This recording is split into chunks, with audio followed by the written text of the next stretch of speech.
And please welcome Dr. Marjorie Dixon in the house.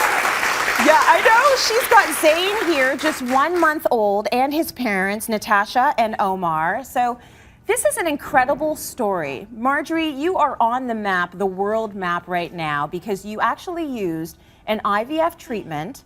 This is the first human being born by using this new IVF treatment. And we want to learn everything about it. He's a miracle. Zane is absolutely a miracle. Let's talk first about what this breakthrough treatment is. What's it called? How does it work? It's called Augment, and it is using mitochondria. So mitochondria are like the packed energy cells, the batteries of cells, and they provide additional energy. So when patients have eggs that are diminishing in their quality, there are not a lot of options that we have for these patients. And we know that if we can improve the intracellular environment, it's biology, if we can make the quality of the egg better, then we have the potential to create additional energy and then better quality embryos and then babies. So where do you get the good mitochondria from? That's the exciting part. So it's been done previously using what's called heterologous, or somebody else, allogeneic mitochondria. So remember there was in the papers, the three-person babies, getting somebody else's young eggs and extracting the cytoplasm with its mitochondria from it. This is different. Okay. This is where, so we do a surgical procedure first. He's so zen, he loves the camera, it's awesome. Where you do a surgical procedure first and you remove a portion of the ovarian cortex, and you can actually grow precursor cells, which are ovarian precursor cells, which are ovary stem cells essentially, that grow, and from those you can extract the mitochondria. And then when we do in vitro fertilization subsequently, so you do the procedure first to get the tissue that you can grow the precursor cells in, and then afterwards when you do the IVF, you take the mitochondria from the cells that you've grown and you inject it inside of the egg. So did you got those precursor cells so we did a from surgery Natasha's first. ovaries? From her own ovaries. So she provided her own cell therapy for Zane. But if she has eggs that aren't healthy enough to create an embryo, a healthy embryo, where did you get the good mitochondria from her? From the outer portion of her own ovary. So this comes to, so much as the clinician gets the overture, it comes from basic science. So there are scientists that are toiling away, basic scientists behind the scenes.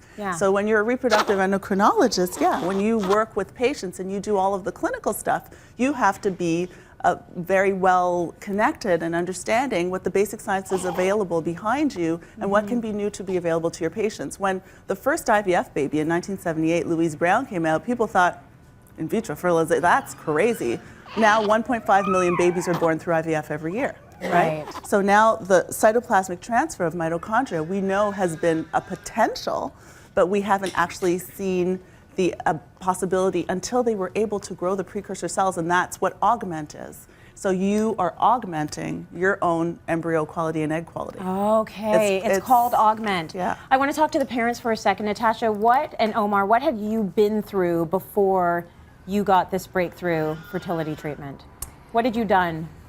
Well, we did a lot. We did Clomid, we did IUI. That's inseminations. Okay. So, Yep. We also did one IVF treatment prior to Zane that failed. And there was a lot in probably over a year that we've been seeing Dr. Dixon. It is a very emotional journey for parents going through this, and I want to know, Omar, from your perspective, how did you keep going? What was going through your mind this entire time? Well, I think it was a really, really long journey, but I think most importantly, Natasha and I, we remain positive and very hopeful that eventually we would have a child one day, and you know, my hat's off, and I'm very fortunate to have Natasha as my wife because she went through a lot, and she always remained positive throughout our journey, and you know, there was a light at the end of the tunnel, and for us, that was Zane.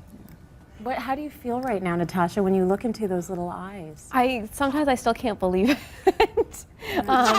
Sometimes I refer to him as, or I refer to myself as auntie because of my niece, because I can't believe I'm a mom, but it's an incredible feeling. And I have to say that for them, they were patients that you have to find patients who have an IVF cycle previously didn't go so well, and they were the ideal candidates for it. But then they were also very amenable. Like I called them back into my office. I said, look, there's this new therapy that's available, and we're fortunate to be able to offer it to you. And all of these centers from around the world started together. Zane was the first. Amazing. You've been in Time magazine for this. It's incredible that you were the doctor to do this, Dr. Marjorie Dixon. You know what's it's good incredible. is that Canadians have now another option for hope, especially when your egg quality is not so good. And patients from around the world were being contacted, so we will work with other clinicians. We can't do everything at once, but we want to be able to get it to other people, because this is something previously that the only other option was egg donation. Right. And it's groundbreaking. This is going to be able to provide another option for people who have lost hope. So now, before your phone starts ringing off the hook for Steps Fertility, let's talk a little bit about cost, because it's not exactly the same as a regular IVF treatment. Are we talking about double the price? Yes, so it's on top of the cost of IVF. However, whenever there's new technology and science and the research, it has to be able to recuperate those initial investing costs. Yes. Over time, like anything that we've done with assisted reproduction, ICSI used to be cost prohibitive. ICSI is where we stick the sperm into the egg. Now we do it routinely for male factor and also for IVF with frozen cycles. So at the end of the day, we know that once more people have access to it, it will become so much more accessible, and that's what we want. Any risks? When you're doing ICSI, I guess at the time of the injection, you have to be in the hands of a skilled manipulator. So it's not every clinic that will be able to do it either. The future of assisted reproduction will be in the science, and the point is to have healthy, happy babies, which for sure we're going to be celebrating every birthday with him. Yeah. We're stuck. Currently not available in the U.S., only in Canada. Well, there are different centers. There's in the UK and Dubai and whatnot, but in North America, yes. Yeah. Okay. Well, congratulations. Thank you. It is absolutely incredible, and He's he so is totally zen. He belongs on a television set. Just bring him back anytime. All right, let's go to break. We've got more coming up. Stay with us. That is just amazing.